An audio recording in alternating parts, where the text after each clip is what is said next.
Hey guys, Lili Jean Berry back for the Faction and Kill Your Stereo. The Daily Chase released their latest EP, The Color of Crisis, in just one more week. The final single, Light You Up, dropped today, and I have Ben and Rory here to get you as hyped as I am for this EP release. How are you both?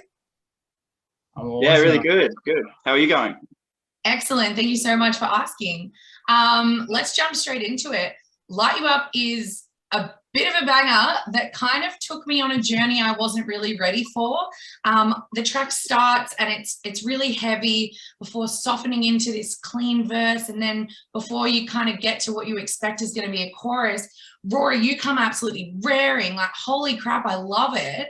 I know you cover some dark themes lyrically. Can you tell everyone what this song is all about? This song was, the idea behind it was written as a drum and bass dance anthem that had the aggression of a metalcore song. That was what we wanted to create from the start, something that was just a big anthemic hype dance track, but just had a lot of bite and aggression to it, and had those ups and downs, had the builds, had the drops, just everything that would catch you off guard. And yeah, I think it has a lot to offer, and it will always catch everyone off guard, I feel. It did. It really, I wasn't expecting where it went to. Yeah, no, that's awesome. Yeah, it was cool. The writing process, Pato, the guitarist and clean vocalist, and myself, we ducked over to our producer and in Melbourne, Chris Lally, and we wrote the track with him and took it back to the guys, and they were just like, oh, what the hell is this? Taken back. Like, what was your thoughts when we sent it to you that first night, Rory? I think that was one of the first tracks we got back just instrumentally, and like it was huge. It sounded sick to me, and my first thought was, how am I going to fit into this? But I had no idea where I was going to write to it. And I don't know, it just sort of shocked me a bit as well, hearing the first initial playbacks from it. But I think once it grew and we progressed into it, it was, yeah, sick. I'm really happy with where it's gone. Yeah, it was like, I think it just had plain vocals, just had Pato's chorus when we sent it over, and then we left Rory up to figure out where he was going to come in. And yeah, when we got to the recording stage, we got to sit down and write the rest of the lyrics together. Pato was inside recording guitars while Rory and myself were outside, like figuring out what lyrics we're going to run with, and Rory was bringing everything he could to the table. And then once you jumped in that booth, it all came together, man. Can you talk us through the like lyrical content and you know, where the track kind of takes you from a lyrical point of view? Because you know, it's, from what I've gathered, it's about losing someone to a really dark time, and you know, there's the line, 1,000 suns won't light you up, and it's, you know, how do you bring yourself back to life when you sort of lose someone? Can you give us a bit of insight as to, I guess, where that inspiration came from and what it means lyrically? Well, the chorus for this was written in the first session, in the writing session, which really drove the song lyrically from there. Yeah. That was actually the first line that was written for the whole song, the 1,000 suns line, and it really it made an impact for the song, and it really drove it in that direction, because it is a simple chorus. It is one human reaching out to another. It's a friend to another friend. It could be a family member. It could be anyone. Depression touches everyone in the world. Everyone's been there and everyone's dealt with it, whether it's them or somebody else. And this is it's an anthem for that. It's about reaching out and helping another friend and trying to bring them back from that place, because people lose people to depression, to states of depression and dark places all the time, and that could just be, it could be, sorry, I was trying to figure out what I was going to say there. Oh, good. Yeah. I think it's you know, and you guys are in the sort of same boat as a lot of bands at the moment, where you've all experienced this deafening few years of silence, and now out of that we're getting you know, we're getting all this music that is super duper relatable, because like you said, everyone's been through some form of depression over the last few years, whether it be directly or through contact or family member. So I, for one, like, I'm loving these tracks that come out that I just feel like I can scream along to and be like, hell yeah, I'm understood. You know, particularly, Rory, when your screaming comes in, it's just like, you were talking about the arrangement of the song before, and it is a little bit different, but it certainly doesn't feel foreign. Like, it's really easy to listen to and relate to, I think. Yeah, like I guess like you said before, we sort of stemmed it from the chorus as such, but once we were to and from with each other, and like that last week when we got to recording the vocals and stuff, it all sort of fell into place, and we were ourselves in a mindset of stemming off of that chorus and talking the theme out. And I guess once it like Ben said earlier, once we got in the recording studio and it sort of come a bit more naturally, just putting the words down, and just really stoked with how everything come out with it. Yeah, it's cool. It's cool because Rory has so many amazing lyrics, and when we can sit down in a studio session and sort of build other parts of the songs, he can always see where we're going with something and then bring his input and add to it. And there's so many different I guess layers of input when it comes to writing the lyrics for our song. And it's really cool because it's kind of an expression from all the band. Everyone gets to sort of say their part. It definitely feels that way. And I think that's what makes it really relatable. Yeah. Absolutely, yeah. So in addition to the track being amazing, the film clip, I would like to note, which was filmed by you, Ben, and your production company. It's very stunning. It has this glorious dance routine that's ripping throughout. As the dance routine goes on, it really changes mood, and it changes the pace of the film clip. It progresses, I guess, with the track. Can you chat to us a little bit about this film clip and how it adds to the story of the song? Going into this writing process and the EP and just everything that came with it, because we've always done our own music videos, we've filmed them and produced everything ourselves from the start. So it was like I just wanted to go into this with a different way we've sort of approached other videos. Like, we didn't want to do band playthroughs. We've done a lot of band playthroughs in the past, and pretty much every video we've released doesn't really have a playthrough where we're together. Every scene of us as a band is sort of separate shots that we've sort of shot in different places, more like a pop video. There's lots of Rory just doing his vocals in different locations, and there's one playthrough in Lotus Land, which is another song off the EP, and that's just during the breakdown, which is in the room, and that's the only time you see the whole band together. But for Light You Up, I wanted to touch on the story and touch on the story of a friend helping another friend, or a family member, or someone reaching out and pulling someone out of that depressive state, and just trying their best to help them see the light in life again, and try and bring them back to that, what life is all about, and living and enjoying it for what it is, which is really hard to see sometimes. Like you said earlier about how hard it's been the last few years. It's been a pretty dark place for a lot of people out there.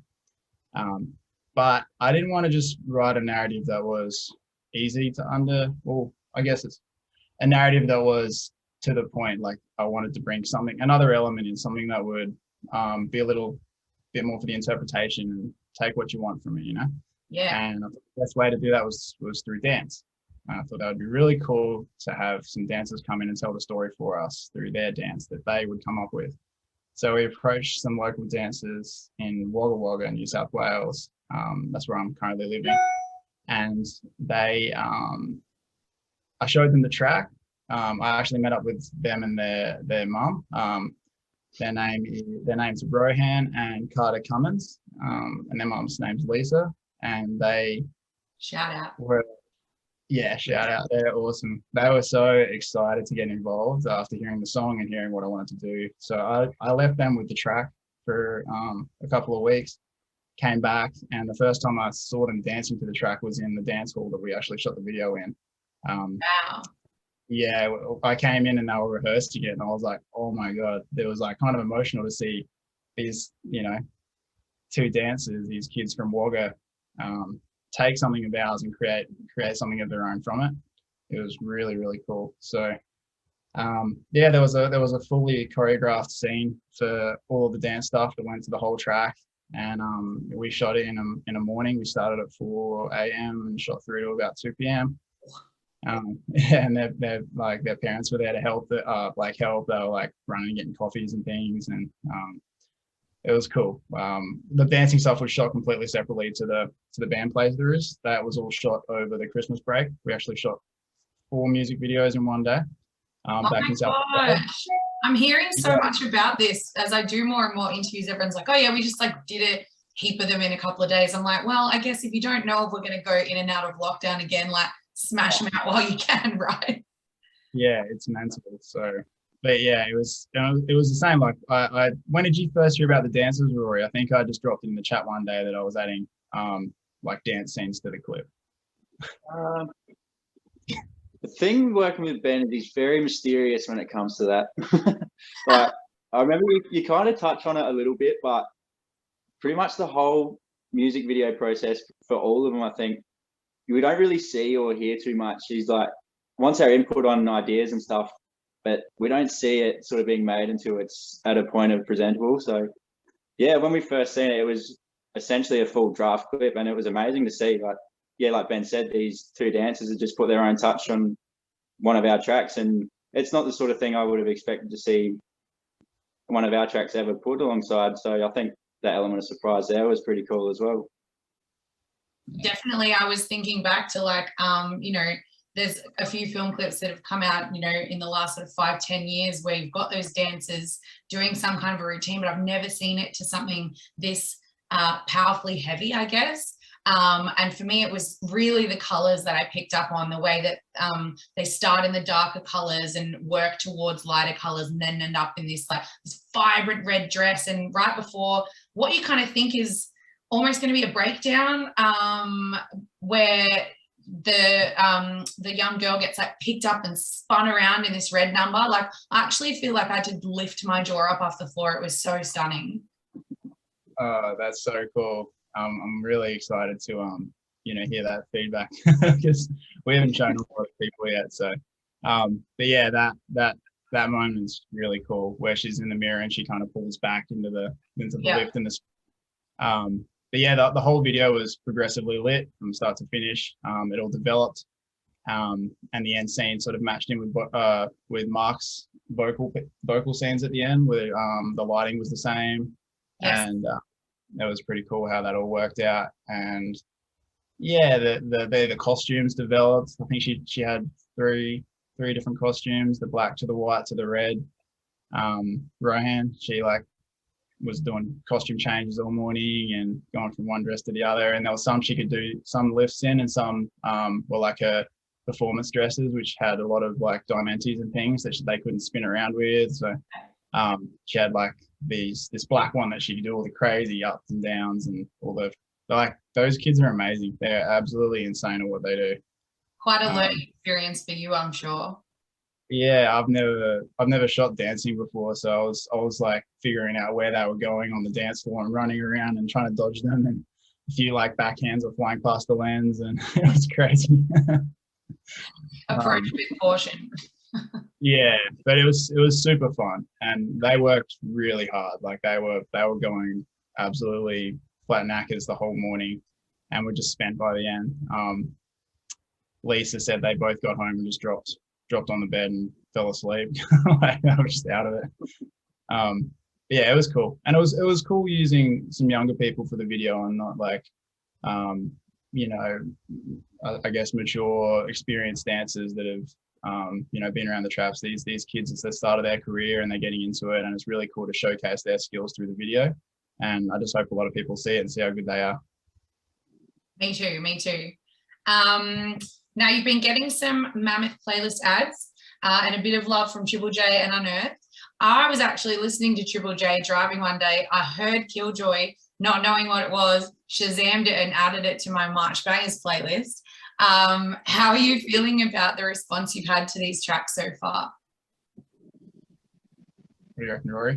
They're all pretty sick. Like, it's, yeah, I guess like every other band at the moment, we're all in the same boat of, you know, we've had that 2 years sort of dormant, and like just to put it back out and be back on Triple J and sort of get a good response like that, it's pretty uplifting and almost a surreal feeling again. Like, you get that sense of achievement, and I think we're all just pretty mind blown that we are back into it, and getting the ball rolling and having that, having that recognition from places like Triple J and all that sort of stuff. So yeah, we're all super stoked and hope we can just keep at it and get more Shazams on the radio. Yeah, the radio plays like been spinning you a bit on the fact. Oh, sorry, I think we're both talking to each other there. I was saying big thanks to Triple J for that. Like they're awesome. I was going to say we've been spinning you a bit on the faction as well, and I've seen a couple of comments on social media of people really enjoying it, which is cool.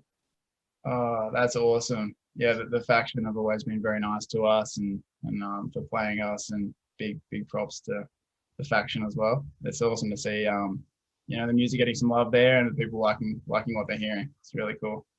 It's actually really hard process. I guess every band would say this, but picking a single for the EP, I guess it's a very common problem to have.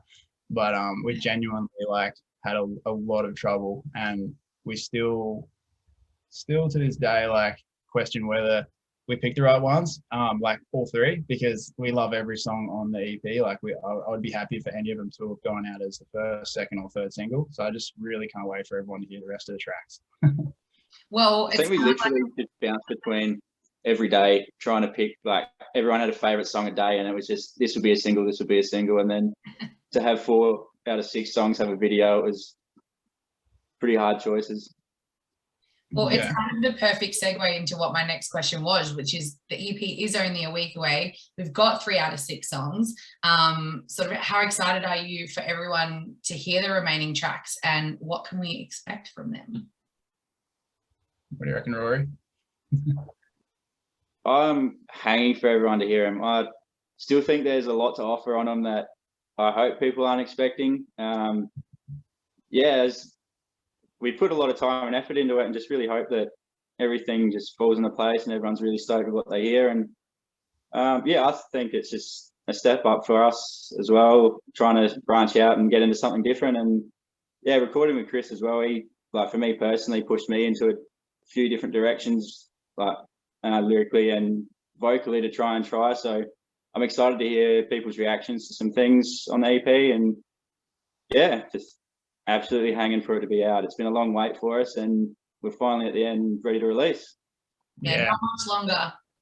Yeah, it's we started writing at the beginning of 2020, and it's obviously everything happened and there was a lot of delays that affected everybody. But we've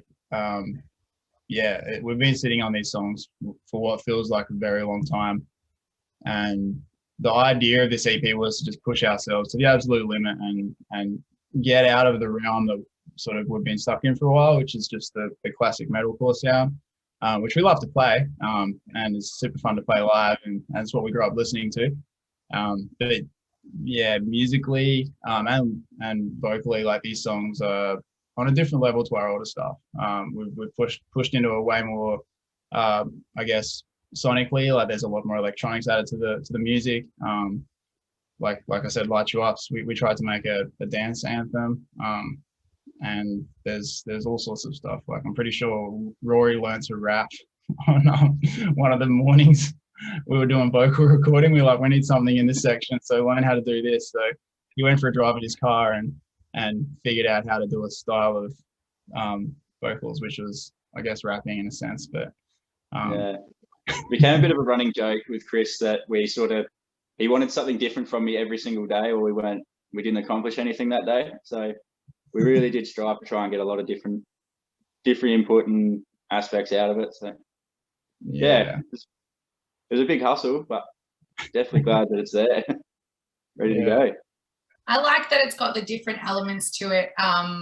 You touched on, it's not your, for lack of any other term, regular kind of metalcore, but at the same time, it's definitely not too foreign. It's the drum and bass that you hear throughout Light You Up, it's like a healthy addition that kind of brings the track to life. I couldn't possibly imagine it without those elements to it. But at the same time, it's heavy. Yeah, we definitely kept, we tried to stay as heavy as the band has sort of always been, or we were born on being a heavy metalcore band that we started just playing shows. We never even thought we would release music at the beginning. We just wanted to play breakdowns in our back room. And now, and yeah, I mean, like it wouldn't be a Daily Chase EP without Rory being completely brutal and just hurting our ears in the recording studio. In the best way possible. Oh yeah, in the best way possible. But Chris I wouldn't let it happen without it. Yeah. I wanted to circle to, you touched on before, you love playing your old songs live, and that's how you kind of started. It's obviously been a really challenging time for a lot of people to play live music, but you've just announced you're playing Winter Rage Festival at Adelaide Unibar this June. How are you guys feeling about your return to the stage after 2 long years? Oh, can't wait. I reckon Rory messages the band chat like every week talking about playing shows again. Oh, I can't wait. I'm just hanging to be on a stage again. Just, yeah, it's insane that we're finally on a show again. It's just been too long between drinks for it. I think November 2019 was the last time we played a show. So to just have a name on a flyer and getting ready for it again it's the best feeling ever. I'm very excited for you guys. Do we know if we're going to be seeing you anywhere else anytime soon? We've got a few things in the work that we can't really announce yet, but just because we're still working on it. But yeah, we're South Australia will see a bit of us, hopefully. We really want to get back to playing regional shows and getting back to the roots that, you know, it is us just touring with our mates and playing small venues where we can all pack on top of each other and, you know, break things and just play fun music and just, I don't know, everyone misses that. Like it's crazy that it's been so long since you know, actually been able to do proper tours. I mean, they're coming back. That like we had a friends band, Amicia, they had to cancel their Adelaide show recently because a bunch of the people on the tour got COVID, and it's still kind of putting a halt to a lot of really good things. So I just can't wait until that stuff's not happening because it's still kind of scary. Absolutely. Well, my fingers are crossed, and that we get to see you in Melbourne and Sydney, Brisbane, everywhere very soon. And I love that you guys specifically call out that you're doing regional shows as a country gal. Like that was what got me into music. So keep that up too. I love it. Yeah, we definitely can't wait to hit all the East Coast again and just get around Australia because got lots of friends around Australia and it's really good to play shows with them. So we'll be doing that 100%. Absolutely. All right, everyone, check out Light You Up, the final single off The Colour in Crisis, which is out April 8th. The Colour of Crisis. Oh my gosh. The Colour of Crisis out April 8th. Very keen to hear it. Hopefully we get to see the Daily Chase live in Melbourne soon. Thank you so much, Ben and Rory. And good luck for next week. Thanks for having us. Thank you so much for having us. It's been a pleasure.